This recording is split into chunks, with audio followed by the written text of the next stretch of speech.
Кайрадан жолугушабыз. Биз буга чейин сөз кылып аткан темабызды улантабыз. Буга чейин азыркы сөз кылып атканда ошол шайлоо институту жана өкүлдүк принцип деген теманы сөз кылып атканбыз. Негизги демократиянын азыркы кездеги, азыркы доордогу демократиянын тирелген принциби бул ошо шайлоо принциби. Элди башкарууга, бийликти алууга, бийликти алып барууга камданган кишилердин шайлоо жолу менен гана бийликти алуусу жана ошол шайлоонун негизинде регулярдуу түрдө добуш берүүчүлөрдүн алдына барып,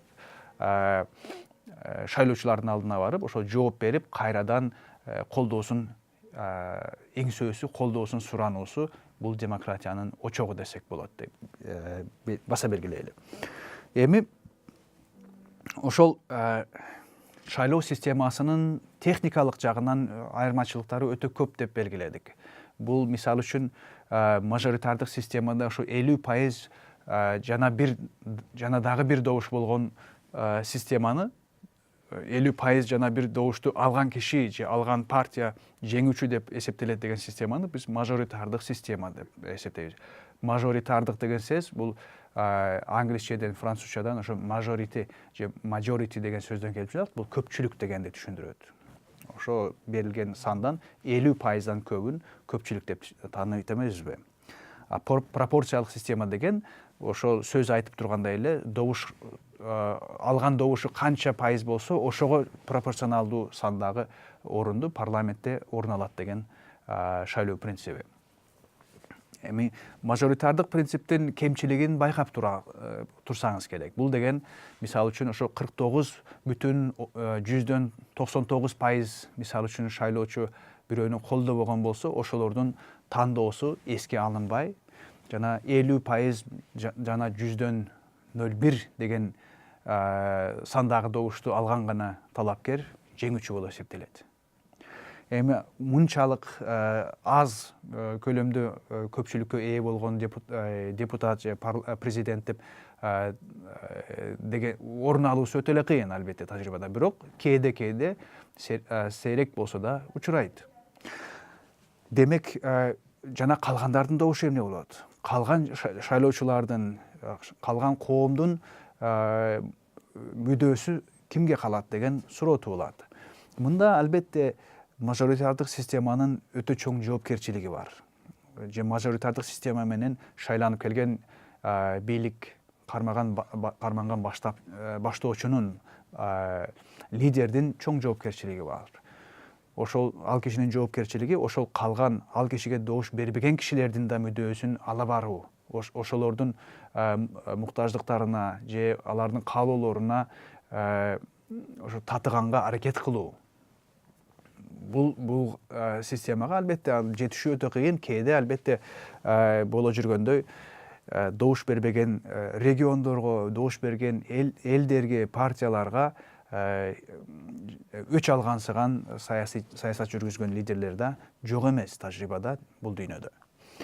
Пропорционалдык системанын жакшы жагы ошол өзүнө жараша пайыздык жана бөлүнгөн добуш 100% добуш канчага бөлүнгөн болсо партиялардын арасында ошончо пропорцияга жараша коомдун дээрлик бардык катмарлары, бардык бөлүктөрү, бардык топторунун каалоолору эске алынат деген принцип.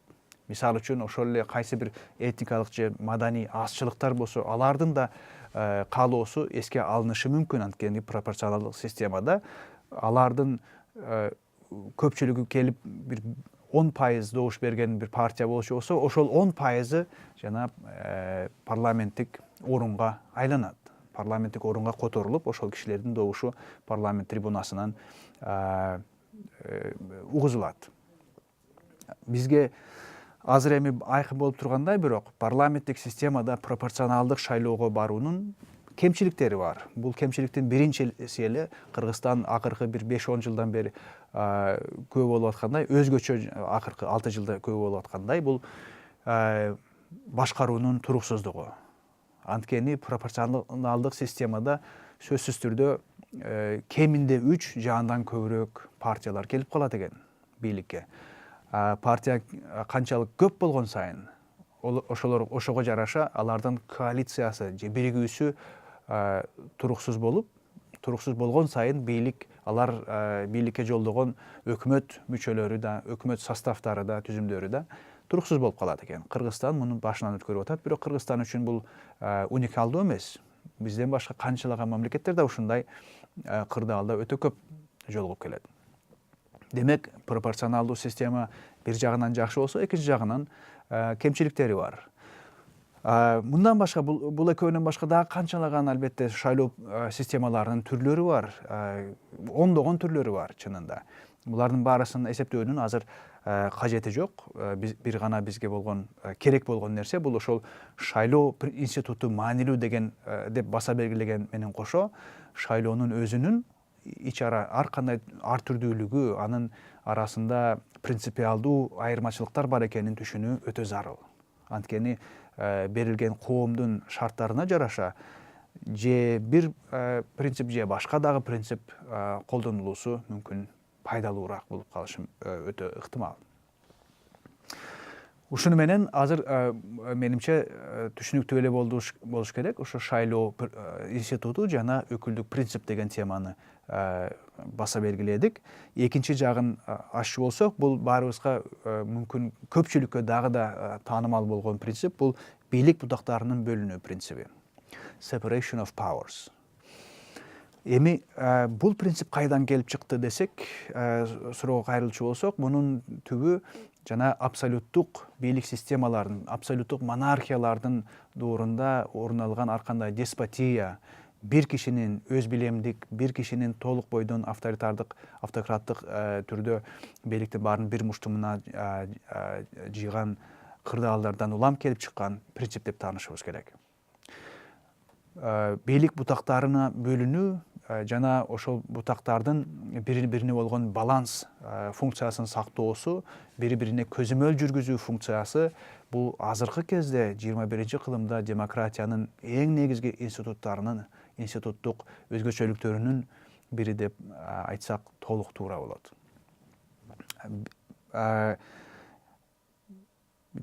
Саясат теориясында бийлик бутактарына бөлүнүү принцибин эң айкын жана баса белгилеп кеткен, өтө маанилүү деп баса жаза кеткен кишилердин арасында биз Монтескье деген француз саясий жана коомдук социологиялык теориячы жазуучуну айта кетсек болот. Бул кишинин айтымында ошол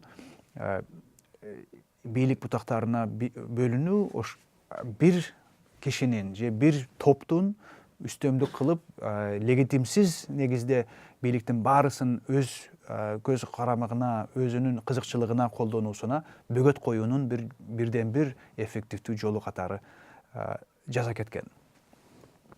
Ал кишинин жана башкалардын андан кийин келген же ага чейин болгон кишилердин жазуусунда негизинен 3 бийлик бутагы аныкталып кетет. Бул биринчиден мыйзам чыгаруу бутагы, экинчиден аткаруу бийлигинин бутагы, жана үчүнчү бул сот бийлиги же сот адилеттик системасы, адилеттик бийлигинин бутагы деп 3кө бөлсөк болот. Бул 3кө бөлгөндөгү биринчи орунда мыйзам чыгаруу бийлиги же бутагы деп айтуунун да мааниси бар. Көпчүлүк учурда авторитардык системаларда, демократиясы дефицитке учураган системаларда аткаруу бийлиги өтө чоң бийликке ээ болуп калат. Жана биринчи орунга чыгып калат. Бизге таанымал болгон дагы бир бул принципти, бийлик бутактарынын бөлүнүү принцибин бузган көрүнүш бул президент институтунун 3 бутактын да өйдө туруп, 3 бутактын биримдүүлүгүн, алардын бири-бири менен мындай гармониялык түрдө иштешүүсүнө камсыз кылуучу институт катары конституцияларда бекитилген да учурлар бар. Президент, мисалы үчүн, президент институту бардык бутактардан өйдө туруп калчу болсо, анда албетте эч кандай бийлик бутактарынын бөлүнүү принциби бар деп тааныбашыбыз керек, анткени анда бир эле бийлик болуп калат. Ошондой бийлик, мисалы үчүн, азыр бир топ кошуна өлкөлөрдө орун алып келет жана Кыргызстанда да кайсы бир учурда орун алган. Бул принциптин эң эле чоң мааниси жана эгер бул шарт жок болсо анда мааниге ээ болбой калган принцип бул ошол бийлик толук бойдон жана эң негизги, эң жогорку деңгээлдеги бийлик ошол 3 бөлүккө бөлүнүп, кеминде 3 бөлүккө бөлүнүп, жана ошол 3 бөлүк, 3 бутак бири-бирине көзөмөл жүргүзүп, бири-бирин баланс кылган кырдаал сөзсүз керек болот. Ансыз анда бул принцип бар экен деп таануу бул өзүн өзү алдаштоого тете. Эми бул 3 бутактын албетте формалдуу жана нагыз жактары бар. Формалдуу дегенибиз бул Кыргызстанда да же толтура башка мамлекеттерде өзгөчө жаш, ошо демократияга умтулган жаш мамлекеттердин арасында кадыресе көрүнүш. Баш мыйзамдарда кайсы бир тиешелүү баш мыйзам бөлүктөрүндө ушул 3 мыйзам бутагы так жана айкын жазылып калат, жазылып келет. Демек, ушул формалдуу жагын карап, баш мыйзамын карап, жазылган кагаз бетине түшүрүлгөн мыйзамдарын карап, кайсы бир деңгээлде тыянак чыгарса болот. Ой, бул берилип аткан, сөз кылынып аткан мамлекет ушундай бул принципти карманат турбайбы? Ушул принципке толук бойдон сый берип, анын маанилүүлүгүнө маани берет турбайбы, керектүүлүгүнө маани берет турбайбы деген тыянакка келишибиз мүмкүн. Бирок бул формалдуу гана жагы. Анан көбүн эсе формалдуу жазылган принциптер ушул нагыз түрдө чыныгы реалдуу саясат жүрүшүндө орун албай, реалдуу сүрөт менен, реалдуу жагдай менен формалдуу жагдай бири-бирине такыр окшошпогон кырдаалдар өтө көп, мисалдар да өтө көп. Ошондуктан муну дагы бир чоң демократиянын кыйынчылыгы же демократияны ишке ашыруудагы кыйынчылык катары баса белгилеп кетсек болот. Декларативдик түрдө, формалдуу түрдө ар кандай принциптерди жазып коюу оңой экен, жазып койсо болот экен. Бирок аларды ишке ашырууда чыныгы баланс болмоюнча, чыныгы саясий конкуренция, саясий майдандагы бийликке талашкан топтордун, партиялардын бири-бирине болгон теңдиги, плюрализм системасы орун алмайынча, эгер кайсы бир топ же бир партия реалдуу түрдө үстөмдүк кылып, башкалардан бир топ эсе күчтүүрөөк болчу болсо, анда кагаз бетине биз бийликти бутактарына бөлүп, ушу 3 бутакка бөлүп, баарыбыз бири-бирибизди көзөмөл кылабыз деген принцип бул жөн гана сөз катары, сөз бойдон калып калат. Ал сөз бойдон калып калгандан кийин албетте бул чыныгы нагыз жашоодогу картина такыр башкача болуп, эң жана Монтескье жазып өткөн эң бийлик бутактарына бөлүнүү принцибинин мааниси ошо деспотияны, диктатордук бийликке